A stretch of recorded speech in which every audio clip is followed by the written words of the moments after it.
Hello everybody, this is Turvin Deva, and today I'm going to be reading an excerpt from this very interesting vintage lesbian feminist book, Amazon Expedition, Lesbian Feminist Anthology. Wonderful feminist who I know not very well, but, she was on my Facebook, actually sent me this for nothing more than the cost of shipping, which was quite kind. I'm not going to put her on blast here, but if she ever sees this, I want her to know that I'm very, very grateful. The authors, this book was edited by Phyllis Birkby, Bertha Harris, Jill Johnston, Esther Newton, and Jane O. Wyatt. I have to say, I am only familiar with Jill Johnston, which is kind of sad, I guess, but alright. Just going to start from the beginning. This was published in 1973. First essay. It's The Parable of the Mothers and Daughters by Florence Rush. Many years ago, when the world was new, there were rivers, trees, plants, birds, animals, and people. The people looked very much alike, except for some small differences, which no one noticed, and sometimes some bore and gave birth to little people. They all lived together, hunted and gathered food, played in the water, among the plants, with each other and each other's bodies, and all the big people took care of the little ones. When more food was hunted and gathered than was needed for each day, the people used the extra time differently. One who liked music would sing or make sounds with sticks, shells, and water, while another made pictures in the sand or images of birds on a smooth rock. Even a little person had preferences, and if everyone was she in those days, also loved music and chose to be with the music lover, the big music lover then cared for the little one. So people had different preferences and choices. Each could decide what to do with her time and whom to spend it with. Each had control and power over her own life, and that was very good. Later, when many little people were born, it became difficult to hunt and gather and care for them, so all the little ones were cared for in one place. This work was equally shared, but soon someone suggested that those with breasts were better able to feed the little ones and should take on the entire job. The breast people welcomed this change. Free from hunting and gathering, they could look around at their world for a better way to live. Soon, some planted seeds and grew food, others trained animals to carry heavy loads. Animal fur was made into cloth. They built houses, wove baskets, made tools, and before long became artists and inventors.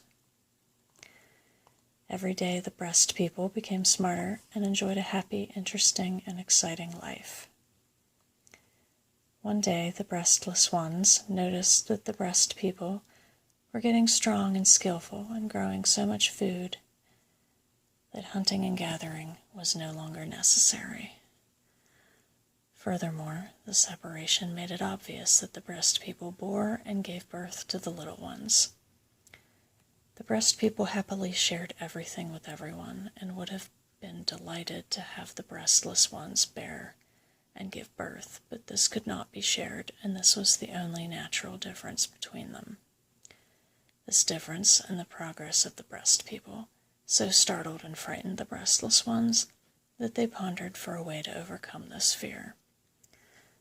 So the breastless ones contrived to have control over those they feared, and they committed the first crime. They took possession of the lives of the breast people and their little ones, robbed them of all they created and produced, took away their freedom, and made them slaves. Their crime was known as marriage, and from then on, the breastless ones were males and the breast people females. With no excuse for this behavior, the males invented a lie to justify their crime. Males are superior to females, they said. The females hated captivity, fought, ran away, and even killed the males. So the males invented more lies. Females are weak and need male protection, they said. When resistance continued, the males wrote their lies in books, and these books were the Bible, the Quran, and the texts of Hinduism. To be assured of power, what was written became law, and those who broke the law were punished. So the right of males to enslave females became legal, and from then on the males were men and the females women. Soon all the women were married. They no longer tried to run away, and some even believed what was written. Often several women were married to one man, and together they harvested the food, washed clothing in the river, and cared for the children. Since the wives did not enslave each other, they were happy together. When the men saw this happiness, they remembered when the women were strong and again were frightened. And this time they wrote in their books that women must hate, fight, and betray each other for the favor of men. So women were made to believe that love between them was not possible, and now they had neither power nor love. Later, these books became the foundation of civilizations, and the women were made proud to deliver a male child and disgraced by a female child. It was the mother's duty to raise her son to feel superior and her daughter to feel inferior, and this was called socialization. At the risk of punishment or disgrace, the mothers were compelled to train their daughters as slaves, and they could not permit them to be inventive or artistic, but taught them to carry heavy burdens, submit to the sexual lust of men, and bear and rear children. When the daughters were young and their spirit strong, they fought their mothers and ran away, but the fathers would catch them and send them back to their mothers to be socialized. But the mothers and daughters knew that each was forced into slavery, and when not struggling, they were friends. The mothers protected their daughters as best they could from rape and abuse, fed and clothed them, and the daughters danced and gave their mothers flowers, and their friendship was their only pleasure and strength. Again jealous, the men demeaned the love of the mothers and daughters. They described it as a strange female compulsion and called it devotion and sacrifice. If women were not devoted or self-sacrificing, the men said they would suffer from a malady called guilt. So with the threat of guilt, love of the mothers and daughters became a burden, and now the men controlled not only the lives of women, but their feelings as well. There was no more pleasure for the mothers and daughters. At times they complained, but were told that if they suffered in silence, they would be rewarded in heaven. Soon the women rarely struggled, and because they quietly endured, some men thought the women enjoyed this condition, so they called them lovers of pain or masochists. The men were now truly different from the women. They never knew the joy of love or the pain of guilt. Their pleasure was only in power, and their sorrow only from the loss of it. Power made them feel so good and strong that fathers and sons began to battle each other, and the winner took his prize of land, cattle, women, and other men. The lives of the women were unbearably empty, so sometimes they fought each other, hoping to gain some pleasure from power as the men, but the women had nothing to win from each other. Neither land nor wealth. They did not even own their own lives.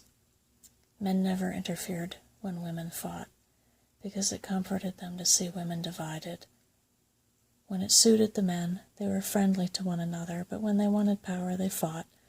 And when they fought, they killed, and when they killed, they were rewarded with more wealth and power. And although one man lost, another gained, and even the poorest and lowliest man alive had power over some woman. The power of men grew, and soon institutions evolved to support them in the church, family, and schools established the inferiority of women as truth, and the oppression of women as just. Soon the people no longer lived off the land, but from what was produced by machines. They followed the machines to the cities, and families were reduced from many wives and relatives to a husband, wife, and children. No longer bound to the land, people thought of freedom and wealth, and some men became very rich, but now the lone woman in the family did the family work, and also worked on the machines. There was talk of liberty and democracy, and some women listened, thought of their own freedom, and just as their hopes were raised a little, a physician appeared and told the world that women were biologically inferior and masochistic and naturally meant for slavery. Fathers and sons fought for the mother, he said, but the son soon learned that the mother was not worth the struggle, so he allied himself with the powerful father. The daughter also turned to her father, but since she could never be a man, she could only despise the mother who deprived her of a penis, marry, have a baby instead of a penis, and accept her inferiority and slavery. So the superior fathers and sons either got along or understandably competed for masculine power, while the inferior mothers and daughters hated themselves and each other and were forever afflicted by their female deficiencies. This was written in books and believed by all, even the mothers and daughters. Men became very greedy. They made terrible wars, built bigger machines, and began to foul and destroy the earth. The hierarchies of power were getting out of hand. The institutions were crumbling, and since women's inferiority was firmly established, it was easy to blame them for this devastation. Men plundered and destroyed. But when children sickened themselves with drugs, and the streets were made unsafe by rapes, mugging, and killing, and children ran from home, and people were sick from a life without purpose, a group of wise men called psychologists found the source of disturbance in women, particularly mothers. Then there were some women who, filled with anger by the injustices of the world, fought to free men from war and racial injustice. But no matter how hard they struggled for the freedom of men, the men made speeches while the women were sent to the kitchen, and the women knew they were despised. Aware that they gained nothing from the struggle to free men, they formed a movement in their own cause. The women began to talk and trust each other, and they discovered that they were strong, even stronger than men, that they were smart, even smarter than men, that they had great capacity for feeling, whereas men confused sex urges with emotions. Women wanted control over their lives, but the men with power resisted. They fought, ridiculed, and humiliated the women, called them man and child haters, dykes, destroyers of the family and motherhood, and spread their venom by their instruments of communication.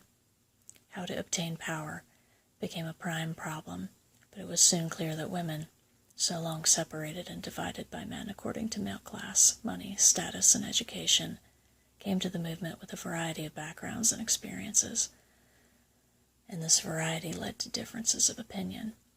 Some claimed that the institutions of oppression must be internally changed, and others said they must be attacked from without. Some felt all relationships with men must be discontinued, and others thought one must live with men to challenge and undermine their power. Some advocated socialism, others anarchism, etc.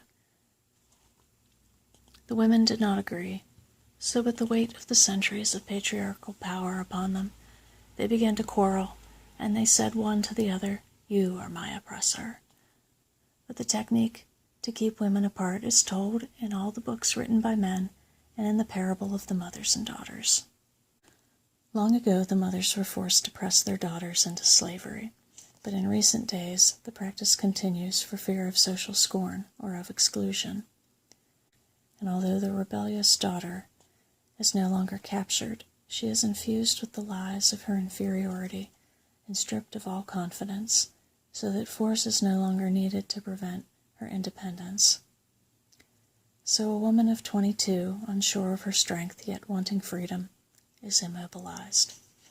And a woman of 50 or 60 still blames her mother for the bitterness and frustration of her life, and this very same woman agonizes over the antagonism between herself and her daughter.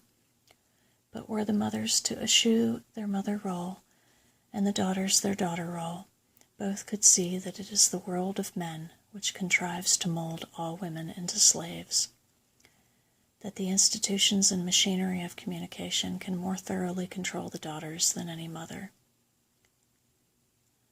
The desire of the daughter to be slender and attractive will be instilled whether mothers train their daughters to this end or not, and since the daughters are doomed never to be slender or attractive enough, so are the mothers doomed to be forever blamed. So in this conflict, devoid of any gratification or victory, the mothers and daughters are trapped. But if the mothers and daughters could walk away, stop blaming each other, and loosen the bonds which over the ages have become less visible but no less restrictive, then surely both could see that neither have power nor control over each other.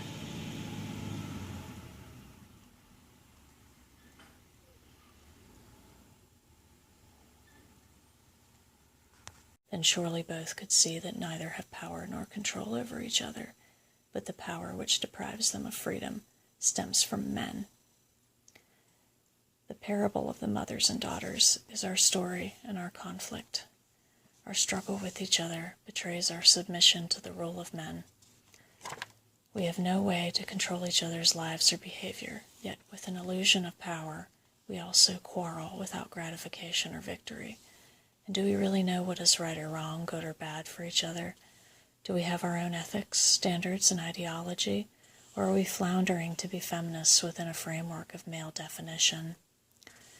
What is the power we seek when the only power we know is described by patriarchs, and let us think what power can be in feminist terms? What would power mean in a world free of force and coercion, love without a trace of devotion, sacrifice, and guilt, sex uncorrupted by power, fear, and manipulation? We have much to discover, and it may be that our difference will be our strength, and the effort to protect each woman's right to be different, our greatest unifying force. And this right can be for us all: lesbians, celibates, bisexual, asexual, Amazon virgins, and heterosexual; for housewives, mothers, laborers, engineers, doctors, plumbers, artists, women of all ages, races, from all places, whoever, whatever they are or want to be.